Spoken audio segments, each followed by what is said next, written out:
ഞങ്ങൾ പറയുകയാണ്, വിളിക്കാതെ വരുന്ന ഒരു അതിഥിയുണ്ട്. വിളിക്കാതെ വരുന്ന ഒരു അതിഥിയുണ്ട്. ആരെന്നറിയുമോ? അത് മലക്കുൽ മൗത്താ. നിങ്ങളുടെ വീടിന്റെ കത്തട്ടിൽ നിങ്ങളറിയാതെ നിങ്ങളുടെ ബാപ്പയുടെ ആത്മാവിനെ പിടിച്ചുകൊണ്ടുപോയ, നിങ്ങളുടെ ഉമ്മയുടെ ആത്മാവിനെ പിടിച്ചുകൊണ്ടുപോയ, ഭർത്താവിന്റെ ആത്മാവിനെ പിടിച്ചുകൊണ്ടുപോയ, ഭാര്യയുടെ ആത്മാവിനെ പിടിച്ചുകൊണ്ടുപോയ മലക്കുൽ മൗത്ത്. ആ ഒരു മരണത്തെ പറ്റി ഓർക്കലാണ്, മലക്കുൽ മൗത്ത് വരുന്നതിനെ ഓർക്കലാണ് സ്വഹാബാ. രണ്ട് കൊച്ചുമക്കളെ ചേർത്ത് പിടിച്ചിട്ട് കരയുകയാ. ഞാൻ ചോദിച്ചെന്തേ പറ്റിപ്പോയത്? അദ്ദേഹം പറഞ്ഞു, ഉസ്താദേ, രാത്രിയാണ് നമ്മുടെ നാട്ടിൽ മദ്രസയുള്ളത്. അങ്ങനെ മദ്രസയിൽ ചെന്നിട്ട് പ്രിയപ്പെട്ട പുന്നാര മക്കളെ പഠിപ്പിക്കുമ്പോ എന്റെ പുന്നാര ഉപ്പ ഇങ്ങനെ ഫോണിൽ ഇങ്ങനെ വിളിക്കുന്നുണ്ട്. ഞാൻ ഫോണമെല്ലാം എടുത്തിട്ട് ഉപ്പയോട് പറഞ്ഞു, ഉപ്പാ, ക്ലാസ് കഴിഞ്ഞാ ഞാൻ അങ്ങോട്ട് വിളിക്കാമല്ലോ. ഉടൻ തന്നെ ഉപ്പ സമ്മതിക്കുകയാണ്. പഠിച്ചവനെ, അവിടെ മദ്രസ കഴിഞ്ഞ പാടെ ബാപ്പയെ വിളിക്കുമ്പോ ബാപ്പ പറഞ്ഞു, പെട്ടെന്ന് വരാമോ? ഞാൻ ഓടി എന്റെ വീട്ടിലേക്ക് ചെന്നപ്പോ എനിക്കെല്ലാമായിരുന്നവള്, എന്റെ മക്കളുടെ ഉമ്മ, എന്റെ പ്രിയപ്പെട്ടവള് വെള്ള പുതപ്പിച്ച് കിടക്കുന്ന രംഗമാ കണ്ടുപോയത്. ഇന്ന് ഈ മഴ സമയത്തും ഇവിടെ വന്നിരിക്കുന്ന എന്റെ പുന്നുമങ്ങളെ, എന്റെ പുന്നാര ഉമ്മമാരെ ഒന്ന് കേട്ടുകൊള്ളുക. നമുക്ക് 20 വയസ്സല്ലേ പ്രായമുള്ളൂ, 25 വയസ്സല്ലേ പ്രായമുള്ളൂ, 30 വയസ്സല്ലേ പ്രായമുള്ളൂ. ഇപ്പോഴൊന്നും പോകില്ല. എന്റെ ഉമ്മ വിട പറഞ്ഞത് 90 വയസ്സിലാണല്ലോ. അത് ഉമ്മയുടെ കാര്യം നമുക്ക് ഇവിടെ പറയേണ്ട ഒരാവശ്യമില്ലല്ലോ. സുബ്ഹാനല്ലാഹ്, 35 വയസ്സ് മാത്രം പ്രായമുള്ള പെങ്ങളാ. ഉസ്താദേ, കിടക്കുന്ന കിടത്ത് കണ്ടിട്ട് എനിക്ക് സഹിക്കാൻ കഴിയില്ലല്ലോ. എന്തിനാ നിങ്ങളെ ഇവിടെ വിളിച്ചതെന്നറിയോ? എനിക്കൊരു സമാധാനത്തിനാ. എന്റെ ഏറ്റവും വലിയ ദുഃഖം എന്റെ മക്കളാണ്. 12 വയസ്സുള്ള മകനാ നിൽക്കുന്നത്. 11 ജുസോ മനപ്പാടമാക്കിയ പൊന്നു മോനായത്. എന്റെ പ്രിയപ്പെട്ട കുരുന്ന മോനാ. 6 വയസ്സുള്ള മോനാ. 6 മാസം മാത്രം പ്രായമുള്ള കുഞ്ഞുമോളാട്. ഇവരെ എങ്ങനെ വളർത്താനാ? കണ്ടോ വീട്ടിന്റെ ഉള്ളിൽ കരയുന്നത്? 6 മാസമായ പൊന്നുമോള്, അവളെ ഉമ്മയെ കാണാതെ അവള് കരയുകയാണല്ലോ. അമ്മിഞ്ഞ പാല് കൊടുക്കുന്ന പെങ്ങളായിരുന്നല്ലോ. അവള് ലോകത്തോട് വിട പറഞ്ഞില്ലേ ഉസ്താദേ? ആരൊക്കെ എടുത്തിട്ടെന്ത് കാര്യമാ, ആരൊക്കെ കളിപ്പിച്ചിട്ടെന്ത് കാര്യമാ? സ്വന്തം ഉമ്മയെ പോലെ ആകില്ലല്ലോ. അതുകൊണ്ട് കരയുന്നതാ. ഇപ്പോഴെന്റെ ഏറ്റവും വലിയ സങ്കടമേതെന്നറിയോ? എന്റെ ഭാര്യ വിട പറഞ്ഞത് കൊണ്ടല്ല. എന്റെ മക്കൾ എന്റെ അരികത്ത് വന്ന്, ബാപ്പാ, ഉമ്മാന്റെ അവസ്ഥ എന്താണെന്ന് ചോദിക്കുമ്പോ അറിയാതെ ഖൽബ് പിടയുന്നു പോവുകയാണ്. അറിയാതെ കൽബ് പിടഞ്ഞു പോവുകയാണ്. കൽബില് വല്ലാത്ത നൊമ്പരമാ. ഉസ്താദേ, ഒന്ന് ദുആരക്ക. ഞാൻ പറഞ്ഞു, നമുക്ക് ദുആ ചെയ്യാ. അദ്ദേഹം പെട്ടെന്ന് പറഞ്ഞു, നിക്കട്ടെ, ആ കാണുന്നതാണ് പള്ളിപ്പറമ്പ്. അവിടെയാണ് എന്റെ പ്രിയപ്പെട്ടവൾ കിടക്കുന്നത്. അതുകൊണ്ട് നമുക്ക് അവിടെ പോകാ. അവിടെ പോയൊന്ന് ദുആ ചെയ്യാ. അല്ലാഹുവേ, നീറുന്ന മനസ്സോടെ നമ്മൾ പോകുമ്പോ 12 വയസ്സ് മാത്രം പ്രായമുള്ള പൊന്നുമോ അല്ലാഹുവിന്റെ ഖുർആൻ മനപ്പാഠമാക്കിയിട്ടുണ്ട്. 11 ജുസ്. അവൻ ഉമ്മയുടെ കബറിന്റെ അരികത്ത് പോയിരിക്കുന്നൊരു രംഗം. റബ്ബേ, ഖൽബ് വല്ലാതെ പിടഞ്ഞു പോകുന്ന ഇരുത്തമാ. അവിടെ വെച്ച് ദുആ ചെയ്തു. പിരിയാം നേരം ആ കുഞ്ഞുമകനന്റെ കൈ പിടിച്ചിട്ട് പറഞ്ഞ ഒരു വാക്കുണ്ട്, ഉസ്താദേ, അല്ലാഹുവിന്റെ കലാമിനെ മുഴുവൻ പഠിച്ചു പൂർത്തിയാക്കാ. എന്റെ ഉമ്മക്കായിരുന്നു ഏറ്റവും വലിയ ആഗ്രഹം. ഇനി ഞാൻ പോണോ? ഞാൻ പറഞ്ഞു, മോനെ, അല്ലാഹുവിന്റെ പരിശുദ്ധമായ ഖുർആൻ മുഴുവനും നീ മനപ്പാഠമാക്കുമ്പോ നിന്റെ ഉമ്മാന്റെ കബറിടത്തിലേക്ക് അതിന്റെ ഒരു സവാബ് വരുമല്ലോ പൊന്നുമോനെ. അതുകൊണ്ട് മോനൊന്ന് പഠിക്കണേ. അവനവിടെ എനിക്ക് സമ്മതം തന്നു. പൊന്നുമകനവിടെ കടന്നു പോവുകയാണ്. 1 കൊല്ലം കഴിയുന്നതിന് മുമ്പ് ഖുർആൻ മുഴുവനും മനപ്പാഠമാക്കി. അല്ലാ അല്ലാ, ഈ പ്രിയപ്പെട്ട ഫൈസി വീണ്ടും വിളിച്ചിട്ട് പറഞ്ഞു, ഉസ്താദേ, ഇനി നിങ്ങൾ നിങ്ങൾ ഇത് വഴിക്ക് പോകുമ്പോഴും പറയണേ. അങ്ങനെ എന്റെ കൂടെ ഉണ്ടായിരുന്നവർ തങ്ങളായിരുന്നു. കുറച്ചു നാളുകൾക്ക് മുമ്പ് ഇവിടെ വാഹനം വന്നപ്പോ വാഹനം ഓടിച്ചു വന്നൊരു തങ്ങളുണ്ട്. ആ തങ്ങൾ അവിടെ നിന്ന് പറഞ്ഞു, ഉസ്താദേ നമുക്ക് ഇന്ന് പോകാം. ഞങ്ങൾ അങ്ങനെ അവിടെ ചെല്ലുമ്പോ 12 വയസ്സുള്ള പുന്നമകന്റെ കയ്യിലൊരു പേപ്പർ ഉണ്ട്. അതേത് പേപ്പറാ? അള്ളാഹുവിന്റെ ഖുർആൻ മുഴുവനും മനപ്പാടമാക്കിയ പേപ്പർ, സർട്ടിഫിക്കറ്റാ. അതുമായിട്ട് പറഞ്ഞു, ഉസ്താദേ ഒന്നുകൂടെ ഉമ്മയുടെ ഖബറിന്റെ അരികത്ത് പോകാം. എനിക്കും ഒരു സന്തോഷമായി. ഞങ്ങളാ പൊന്നുമകനുമായി 6 വയസ്സ് മാത്രം പ്രായമുള്ള മകനുമായി 12 വയസ്സുള്ള മകനുമായി ഞങ്ങൾ പോവുകയാണ്. അല്ലാഹുവേ, ഖബറിന്റെ അരികിലേക്ക് അങ്ങ് ചെല്ലുമ്പോ ഈ കുഞ്ഞുമോന്റെ കണ്ണങ്ങ് നിറഞ്ഞു പോയി, കവിൽ തടങ്ങളിലൂടെ ഒഴുകുന്നുണ്ട്. ഉമ്മാ, കേവലം ഒരു കെട്ടുകഥയല്ലല്ലോ സഹോദരങ്ങളെ, വാളിന്റെ പുലിപ്പത്തിന് വേണ്ടി പറയുന്നതുമല്ലല്ലോ. അവിടെ നീ കുഞ്ഞുമകനാ ഖബറിന്റെ അരികത്ത് നിന്നിട്ട് പറഞ്ഞത്, ഉമ്മാ ഖുർആൻ മുഴുവനും മനപ്പാടമാക്കി ഉമ്മ, ഖുർആൻ മുഴുവനും മനപ്പാടമാക്കിയല്ലോ ഉമ്മ എന്ന് പറഞ്ഞ് കരയുമ്പോ ഞാൻ പറഞ്ഞു, മോനെ നീ കുറച്ചു ഓതിക്കോ, ഉമ്മയുടെ ഖബറിന്റെ അരികത്ത് നിന്ന് ഓതിക്കോ. അവിടെ നിന്ന് ഖുർആൻ ഓതി സൂറത്തുൽ ദുഹാ മുതൽ ഇങ്ങോട്ട് പാരായണം ചെയ്തു. അവസാനം ഞങ്ങൾ ദുആ ചെയ്ത് പിരിയുമ്പോ 6 വയസ്സുള്ള കുഞ്ഞുമകനെ ഉമ്മയുടെ ഖബറിന്റെ അരികത്തിരുത്തിയിട്ട് പൊന്നുമകനങ്ങ് കരയുമ്പോ ആരായാലും കാണുന്നവരുടെ ഖൽബ് പിടയൂലേ? എന്റെ പൊന്നു പെങ്ങളെ, ഇനിയും നമുക്കൊരുപാട് വർഷങ്ങളുണ്ട്. ഇനിയും നമുക്ക് നിസ്കരിക്കാൻ സമയമുണ്ട്. ഇനിയും നമുക്ക് നോമ്പ് നോക്കാൻ സമയമുണ്ട്. ഇനിയും നമുക്ക് സക്കാത്ത് കൊടുക്കാൻ സമയമുണ്ട്. ഇനിയും നമുക്ക് സദഖ ചെയ്യാൻ സമയമുണ്ട് എന്ന് പറഞ്ഞുകൊണ്ട് കാത്തിരിക്കല്ല ഉമ്മ. എപ്പോഴാണ് മരണം വരുന്നത് എന്നറിയില്ല.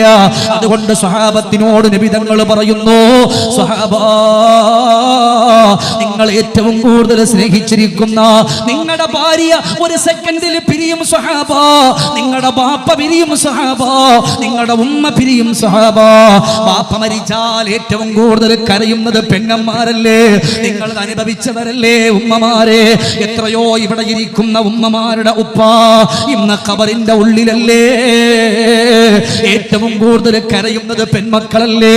ഇവിടെ ഇരിക്കുന്ന പെങ്ങളെ, നിങ്ങളുടെ ആരുടെയൊക്കെ ബാപ്പ ഇവിടെ പറഞ്ഞു, നിങ്ങൾ ആ വീട്ടിന്റെ ഉള്ളിലേക്കൊന്ന് കടന്നു വരുമ്പോ ബാപ്പ ധരിച്ചിരുന്ന ചെരുപ്പ് കാണുമ്പോ, ബാപ്പ ധരിച്ചിരുന്ന ഉടുപ്പ് കാണുമ്പോ, ബാപ്പയുടെ വടി കാണുമ്പോ, ബാപ്പ ഉപയോഗിച്ചിരുന്ന ടോർച്ച് കാണുമ്പോ അതെല്ലാം എടുത്ത് മുത്തം കൊടുത്തിട്ട് കരഞ്ഞ ഉമ്മ. ഈ ഒരവസ്ഥ കഴിഞ്ഞില്ലേ പെങ്ങളെ? ഈ ഒരവസ്ഥ കഴിഞ്ഞു പോയില്ലേ? ഇതുപോലെ കരഞ്ഞ ഒരു മഹദിയുണ്ട്, ബീവി ഫാത്തിമ.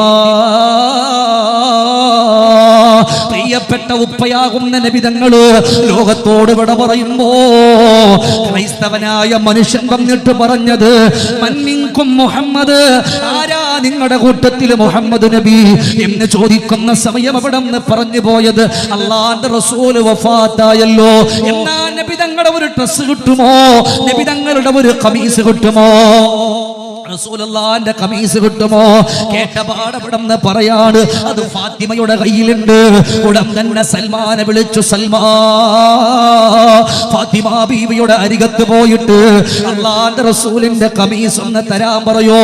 ചരിത്രം സുദീർഘമാണ്, ചുരുക്കി പറയാണ്. സൽമാനുൽ ഫാരിസ് റളിയല്ലാഹു അൻഹു നീറുന്ന ഹൃദയത്തോടെ ഓടുകയാ.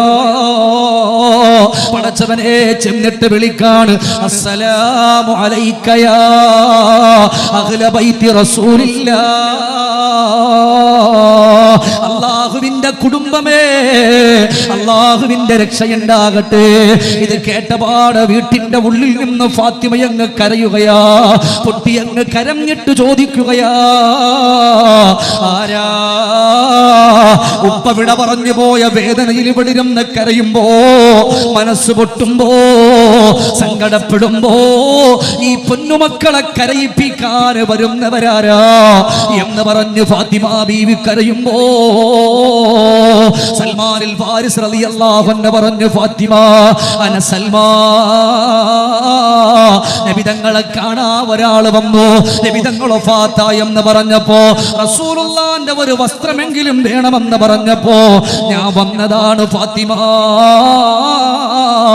ഇത് കേട്ടപാടെ ഫാത്തിമ ബീവി റളിയല്ലാഹു അൻഹു ഖൽബങ്ങ് പൊട്ടിപ്പോവുകയാണ്. അല്ലാഹുവിന്റെ റസൂലിന്റെ ഖമീസിന്റെ അരികിലേക്ക് ചൊല്ലുകയാണ്, എന്റെ പൊന്നു പെങ്ങളെ ഒന്ന് ചിന്തിച്ചു നോക്ക്, ആ ഒരു രംഗമൊന്ന് ആലോചിച്ചു നോക്ക്. ഉപ്പ വിട പറഞ്ഞിട്ട് 3 ദിവസമേ ആയിട്ടുള്ളൂ. ഫാത്തിമ ബീവി റളിയല്ലാഹു അൻഹാ അവിടെ ചെന്നുകൊണ്ട് റസൂലുള്ളാഹിന്റെ ഖമീസ് അങ്ങ് എടുക്കുമ്പോ ഫാത്തിമ ബീവിയുടെ ഖൽബങ്ങ് പൊട്ടിപ്പോയി. യാ റസൂലല്ലാഹ്, അവിടെ നിന്നില്ലാത്ത ഖമീസ് കാണുമ്പോ അറിയാതെ ഖൽബ് പിടയുന്നു നബിയേ, അറിയാതെ ഖൽബ് പൊട്ടുന്നു നബിയേ, അറിയാതെ ഖൽബിൽ വല്ലാത്ത വേദനയാ നബിയേ. ഫാത്തിമ ബീവി കരഞ്ഞ് കരഞ്ഞ് തളർന്നിട്ട് ഉപ്പയുടെ ഖമീസ് എടുത്തിട്ട് മുത്തം കൊടുത്തിട്ട് അവസാനം അവിടെ നിന്ന് കൊടുത്തു വിട്ടല്ലോ. ഇതുപോലെ ഉപ്പ മരിച്ചപ്പോ, ഉമ്മ മരിച്ചപ്പോ അതെടുത്ത് കവിളത്ത് ചേർത്ത് വെച്ച് കരഞ്ഞ ഉമ്മ ഒരു സമയം നമുക്കും വരാനിരിക്കുന്നുണ്ട്. ഇന്നല്ലെങ്കിൽ നാളെ ഞാനും നിങ്ങളും ഇതുപോലെ പോകേണ്ടുന്നവരാ. നമുക്കൊരു നന്മയില്ലല്ലോ. മലക്കുൽ മൗത്ത് കടന്നു വരുന്നൊരു സമയമുണ്ട്. ആ സമയം ഇങ്ങനെ മലക്കുൽ മൗത്തിന്റെ വരവ് കാണുന്നൊരു രംഗം ഞാനും നിങ്ങളും പറയുന്നൊരു വാക്കാ, ഒരല്പസമയമൊന്ന് തന്നാ കുന്നാ നഅമലു സ്വാലിഹാ, മലക്കുൽ മൗത്ത് ഇങ്ങനെ റൂഹ് പിടിക്കാൻ വന്ന് നിൽക്കുമ്പോ ഉമ്മമാരെ നമ്മൾ പറഞ്ഞു പോകുന്നൊരു വാക്കാണ്, റബ്ബി ലൗലാ അഖർതനി ഇലാ അജലിൻ ഖരീബ് ഫഅസ്വദ്ദക വഅകും മിനസ് സ്വാലിഹീൻ വലൻ യുഅഖിറല്ലാഹു നഫ്സൻ ഇദാ ജാഅ അജലുഹാ. അല്ലാഹുവേ, ഒരല്പസമയമൊന്ന് തരുവോ റബ്ബേ, ഒരല്പം മതിയല്ലോ റബ്ബേ. എന്നാലും കുന്നാ നഅമലു സ്വാലിഹാ. നിസ്കരിക്കണോ നിസ്കരിക്കാ, ഒരു വഖ്തല്ല നബി. അല്ലാഹുവേ, എത്ര വേണോ ഞങ്ങൾ നിസ്കരിക്കാ, എത്ര വേണോ ഖുർആൻ ഓതാ, എത്ര വേണോ സമ്പത്തനുസരിച്ച് കൊണ്ട് നന്മകൾ ചെയ്യാ. അത് പള്ളിക്കാകട്ടെ, അത് പാവപ്പെട്ടവർക്കാകട്ടെ, ആർക്ക് വേണ്ടി വേണോ ഞങ്ങൾ കൊടുക്കാ. ഒന്ന് പിന്തിക്കുമോ? ആ സമയത്ത് റബ്ബ് പറയുന്ന ഒരു വാക്കുണ്ട്, കല്ലാ ഇന്നഹാ കലിമത്തുൻ ഹുവ ഖായിലുഹാ. ഇത് നിന്റെ പാഴ്വാക്കാ. നിനക്ക് അവസരം തന്നാലും നിസ്കരിക്കില്ലല്ലോ, നിനക്ക് അവസരം തന്നാലും നോമ്പ് നോക്കില്ലല്ലോ, നിനക്ക് അവസരം തന്നാലും നിന്റെ സമ്പത്ത് പടച്ചവനിക്ക് വേണ്ടി നീ കൊടുക്കില്ലല്ലോ, അതുകൊണ്ട് നിനക്ക് ഇനി രക്ഷയില്ല എന്ന് പറയുമ്പോ ആ സമയത്ത് നമ്മുടെ മുമ്പിൽ വരികയാണല്ലോ 3 കാര്യങ്ങളാ നമ്മുടെ മുമ്പിൽ. മുസ്തിലലഹു മാലുഹു വവലദുഹു വഅമലുഹു. മരിക്കാൻ കിടക്കുന്ന മനുഷ്യന്റെ മുമ്പിൽ അല്ലാഹു രൂപപ്പെടുത്തുകയാ, മുസ്തിലലഹു മാലുഹു. അവൻ എത്രത്തോളം സമ്പാദ്യങ്ങൾ സമ്പാദിച്ചോ ആ സമ്പാദ്യങ്ങൾ മുഴുവനും അല്ലാഹു കാണിക്കുകയാണ്. വവലദുഹു, അവന്റെ മക്കളെ അല്ലാഹു കാണിച്ചു കൊടുക്കുന്നുണ്ട്, അവന്റെ സമ്പത്തിനെ അല്ലാഹു കാണിക്കുന്നുണ്ട്, മക്കളെ അല്ലാഹു കാണിക്കുന്നുണ്ട്, അവന്റെ നന്മകളെ അല്ലാഹു കാണിക്കുന്നുണ്ട്. ആ സമയമാ നമ്മൾ ചോദിക്കുന്നത്, സമ്പത്ത് കാണുമ്പോ മാലി, എന്റെ സമ്പത്താണല്ലോ നീ, എനിക്കെന്തേ ഉള്ളത്? ആ സമയമാണ് ചില ആളുകൾ രക്ഷപ്പെടുന്നത്. അവര് പറയുന്നു, ഞാൻ പള്ളിക്ക് വേണ്ടി കൊടുത്തവനാ, മദ്രസക്ക് വേണ്ടി കൊടുത്തവനാ, പാവങ്ങൾക്ക് വേണ്ടി കൊടുത്തവനാ. ആ നന്മകൾ ഇങ്ങനെ പ്രകാശമായി വരുമ്പോ ചില തിന്മകൾ ഇങ്ങനെ വരുന്നുണ്ട്. റബ്ബേ, എനിക്കതിന് കഴിഞ്ഞില്ലല്ലോ. ഇതൊക്കെ എപ്പോഴാണോ മനസ്സിലാക്കുന്നത് എന്നറിയോ? ഉസ്താദേ, അങ്ങനൊക്കെ വരുവോ? അതൊക്കെ വെറുതെ പറയുന്നതല്ലേ. മുഅ്മിൻ എന്ന് പറഞ്ഞാൽ അല്ലദീന യുഅ്മിനൂന ബിൽ ഗൈബ്, അദൃശ്യമായ കാര്യങ്ങളെ കൊണ്ട് വിശ്വസിക്കുന്നവരാണ് മുഅ്മിൻ എന്ന് പറയാം. നമ്മൾ ഖബർ അറിയാം, പക്ഷെ ഖബറിന്റെ ഉള്ളിലെ സങ്കടങ്ങൾ നമുക്ക് കേട്ടിട്ടേ ഉള്ളൂ, കണ്ടിട്ടില്ല. മഹ്ശറെ പറ്റി കേട്ടിട്ടേ ഉള്ളൂ, കണ്ടിട്ടില്ല. നരകത്തെ പറ്റി കേട്ടിട്ടേ ഉള്ളൂ, കണ്ടിട്ടില്ല. പിന്നെ എങ്ങനെ വിശ്വസിക്കും? ഖുർആൻ പറഞ്ഞു, മുഅ്മിൻ എന്ന് പറഞ്ഞാൽ അല്ലദീന യുഅ്മിനൂന ബിൽ ഗൈബ്, അദൃശ്യമായ കാര്യങ്ങൾ കൊണ്ട് വിശ്വസിക്കുന്നവർ. അദൃശ്യമായ കാര്യങ്ങൾ കൊണ്ട് വിശ്വസിക്കുന്നവർ അവരാണ് മുഅ്മിനീങ്ങൾ എന്നാണ്. ഖബറിന്റെ അദാബുണ്ട്. അതല്ലേ നമ്മുടെ വീട്ടിൽ ഒരാൾ മരിച്ചാല് കൊണ്ടുവന്നിട്ട് ഖബറിടത്തിലേക്ക് വെച്ചിട്ട് പള്ളിയിൽ ഉസ്താദ് പറയും, ഇന്നൽ മൗത ഹഖ്ഖുൻ, മരണം യാഥാർത്ഥ്യമാണ്. ഇന്നന്നാറ ഹഖ്ഖുൻ, നരകം യാഥാർത്ഥ്യമാണ്. ഇന്നൽ ബഅസ ഹഖ്ഖുൻ, ഖിയാമത്ത് നാൾ പുനർജീവിപ്പിക്കുമെന്നുള്ളത് അത് യാഥാർത്ഥ്യമാണ്. ഓരോന്നും ഖബർവാസിയുടെ അരികത്ത് ഇങ്ങനെ വന്നിട്ട് ആ തലഭാഗത്തിരുന്ന് പള്ളിയിലെ ഉസ്താദുമാര് ചൊല്ലിക്കൊടുക്കുമ്പോ അതിന്റെ അർത്ഥം എന്താണെന്നറിയോ? ഈ ഖബർ ഹക്കാണ്, ഈ മരണം ഹക്കാണ്, നരകം ഹക്കാണ്, യാഥാർത്ഥ്യമാണ് എന്ന് പറഞ്ഞു കൊടുക്കുന്ന എന്തിനാണെന്നറിയോ? നീ അന്ന് എന്തുകൊണ്ട് ചെയ്തില്ല, നീ എന്തുകൊണ്ടെന്ന് കേട്ടില്ല, നീ എന്തുകൊണ്ടെന്ന് അനുസരിച്ചില്ല, അല്ലേ? ഒന്ന് ചിന്തിച്ചു നോക്കിക്കേ ഉപ്പമാരെ. നമ്മൾ തന്നെ ചിന്തിക്കുക. നമ്മൾ ഈ രാത്രിയിൽ വിട പറഞ്ഞിട്ട് 6 അടി മണ്ണിൽ കിടക്കുന്ന രംഗം ഒന്ന് ചിന്തിക്കാൻ പറ്റുമോ? ഒറ്റയ്ക്ക്, അതും വീട്ടിലല്ല, മക്കളില്ല, ഭർത്താവില്ല, ഭാര്യയില്ല, ഒരാളില്ല, 6 അടി മണ്ണിൽ തനിച്ച് കിടക്കുന്ന രംഗം ആരും ഓർക്കൂല. നാളെ കിടക്കുന്ന വീട് അല്ലാ ഖബറന്ന മണ്ണാറ കൂട്, കാണേണ്ടയോ പള്ളിക്കാട്, കള്ളിമുള്ളാൽ നിറഞ്ഞുള്ള വീട്. നാട്ടുകാർ നമ്മെ ചുമന്നുള്ള യാത്ര, അവസാനമായി നമ്മൾ പോകേണ്ട യാത്ര. നാട്ടുകാർ നമ്മെ ചുമന്നുള്ള യാത്ര, അവസാനമായി നമ്മൾ പോകേണ്ട യാത്ര. ആരാരും ഇല്ലാത്ത വീട് അല്ലാ ഖബറന്ന മണ്ണാറക്കൂട്, കാണേണ്ടയോ പള്ളിക്കാട്, കള്ളിമുള്ളാൽ നിറഞ്ഞുള്ള വീട്. ഒരാളും വരൂല. ഇന്ന് ആ ഖബറിന്റെ അടുക്കൽ ഇങ്ങനെ നിൽക്കുമ്പോ ഞാൻ ഒരു പള്ളിയിൽ ഇങ്ങനെ കണ്ടിട്ടില്ല. എല്ലാ ഖബറിന്റെ പുറത്തും മൈലാഞ്ചി ചെടികള് ഒരേപോലെ വളർന്നു നിൽക്കുന്ന കണ്ടു, അല്ലേ? അത് ഭയങ്കര ഒരു, എന്റെ മനസ്സിന് എന്തോ പോലെ തോന്നി. നിങ്ങളുടെ ഈ നാട്ടിന്റെ ഖബർസ്ഥാൻ കണ്ടപ്പോ അല്ലേ? പള്ളിപ്പറമ്പിലെ കാട്ടിനുള്ളിൽ അവരെത്ര പേരുണ്ടാക്കൂരിരുട്ടിൽ, അവരാരെന്ന് ഓർക്കാറുണ്ടോ നിങ്ങൾ? അവിടെ ചെന്നൊരു സലാം അവരിലായി ചൊല്ലാറുണ്ടോ? പള്ളിപ്പറമ്പിലെ കാട്ടിനുള്ളിൽ അവരെത്ര പേരുണ്ടാക്കൂരിരുട്ടിൽ, അവരാരെന്ന് ഓർക്കാറുണ്ടോ നിങ്ങൾ? അവിടെ ചെന്നൊരു സലാം അവരിലായി ചൊല്ലാറുണ്ടോ? ആരെ ചിന്തിക്കാം? ഒരേപോലെ ഓരോ സ്ഥലങ്ങൾ നമ്മുടെ ഈ മലപ്പുറം ഭാഗത്ത്, ഈ തൊട്ടടുത്ത് ഞാൻ ചെന്നപ്പോ ഒരു പള്ളിയുടെ ഖബർസ്ഥാനിൽ മുഴുവനും ഫുള്ള് പൂക്കളാണ്. ഫുള്ള് പൂക്കൾ, എല്ലാ ഖബറിന്റെ അരികിലും പൂക്കളും ലൈറ്റുകളും, ഖബർ മുഴുവൻ അലങ്കാരാക്കിക്കാണ്.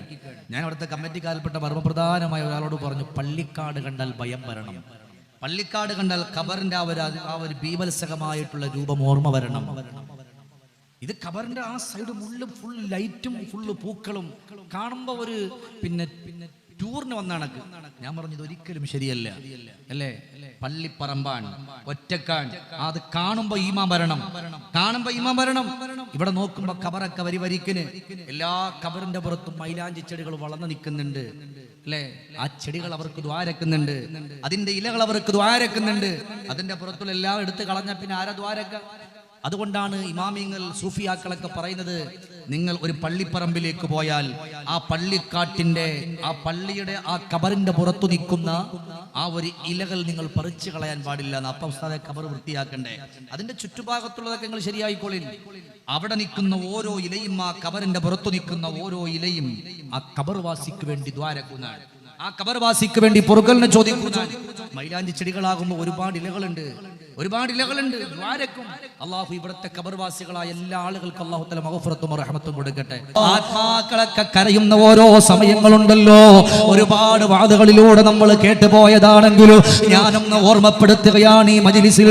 എന്റെ പ്രിയപ്പെട്ട പെങ്ങളെ, ഷമീർ ദാരിമിയാണ് വിട പറഞ്ഞതെങ്കിലോ, നിങ്ങളാണ് വിട പറഞ്ഞതെങ്കിലോ, ഇവിടെ ഇരിക്കുന്ന എന്റെ പ്രിയപ്പെട്ടവരാണ് വിട പറയുന്നതെങ്കിലോ, അല്ലാ അല്ലാ, ഞാനെങ്ങാണ് ഇവിടെ നിന്ന് വിട പറഞ്ഞു പോയാൽ ഇവിടെ ഇരിക്കുന്ന നിങ്ങൾ ആരെങ്കിലും എന്റെ മയ്യത്തിന്റെ അരികത്ത് വന്നാൽ എന്റെ ഖബറിലേക്കൊന്ന് കൊണ്ടുപോകുന്ന ഒരു സമയത്ത് ഇപ്പൊ നമ്മുടെ പ്രസിഡന്റ് വന്നതുപോലെ പലരും വന്നോ, അല്ലെങ്കിൽ സെക്രട്ടറി ഉണ്ടാകും, അങ്ങനെ പലരും നമ്മളെ കാണാൻ നമ്മുടെ നാട്ടിൽ വഅദിന് വന്ന ദാരിമിയല്ലേ, അതുകൊണ്ട് നമുക്കൊന്ന് പോകണമല്ലോ എന്ന് പറഞ്ഞിട്ട് എന്റെ മയ്യത്തിന്റെ അരികത്ത് വരുമ്പോ ഇനി മുതൽ നിങ്ങൾ എല്ലാവരും ഒന്ന് ചിന്തിച്ചു നോക്ക്.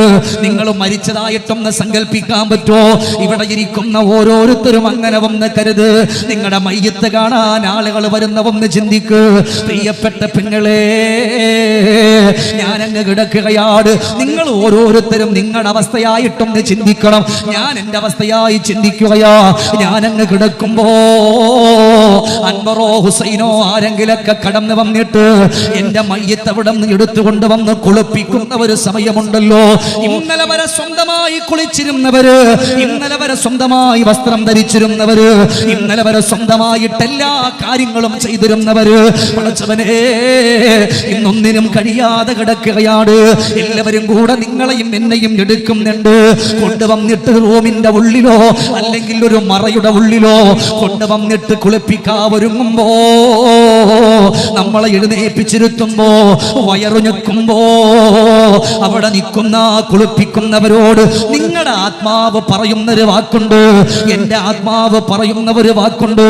എന്നെ കുളിപ്പിക്കുന്നവരെ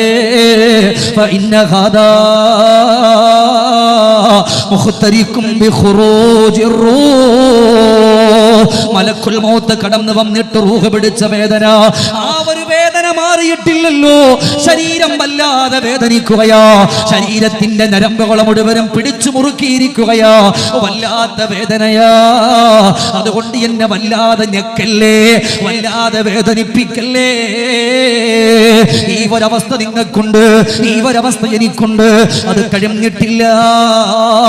അവസാനം കുളിയെല്ലാം കഴിയുമ്പോ നിങ്ങൾക്കും എനിക്കും വേണ്ടിയിട്ട് നമ്മുടെ വീട്ടിന്റെ ഏറ്റവും വലിയ ഹാളില് എല്ലാവരും ഒരു റൂം ഉണ്ടാക്കുകയാ. എല്ലാവരും ഒരുക്കുന്നത് ഒരു പായ വിരിച്ചിട്ട് 3 കഷണം വെള്ളത്തുണി അങ്ങ് വിരിക്കുകയാണ്.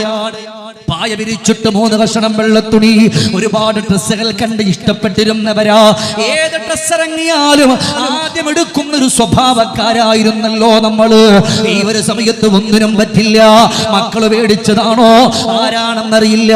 3 കഷണം വെള്ളത്തുണി വിരിച്ചിട്ടിരിക്കുമ്പോ നിങ്ങളുടെ ആത്മാവ് വിളിച്ചു പറയുന്ന ഒരു സന്തോഷമല്ല, സങ്കടമാ. എല്ലാവരും കൊണ്ടുവച്ചിട്ട് കാല് പൊതിയുകയാണ്, കൈഭാഗമങ്ങ് പൊതിയുകയാണ്, അരഭാഗം പൊതിയുകയാ. ഇനി കെട്ടാന് പൊതിയാന് ബാക്കിയുള്ളത് തലഭാഗമാ. ആ സമയമാണ് പെങ്ങളെ നിങ്ങളുടെ ആത്മാവ് വിളിച്ചു പറയുന്നത്, തസുദ്ദ കഫന റഅസി ഹത്താ അറാ വജ്ഹ അഹ്ലി വഔലാദി ഫഇന്ന ഹാദാ ആഖിറു റുയതി. എന്റെ മയ്യത്ത് പൊതിയുന്നവരെ, എന്റെ കാല് പൊതിയുന്നവരെ, എന്റെ അരഭാഗം പൊതിയുന്നവരെ,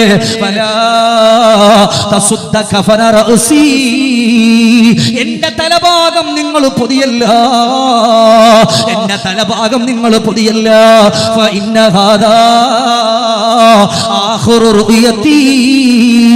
ഇതെന്റെ അവസാനത്തെ കാഴ്ചയാണ്.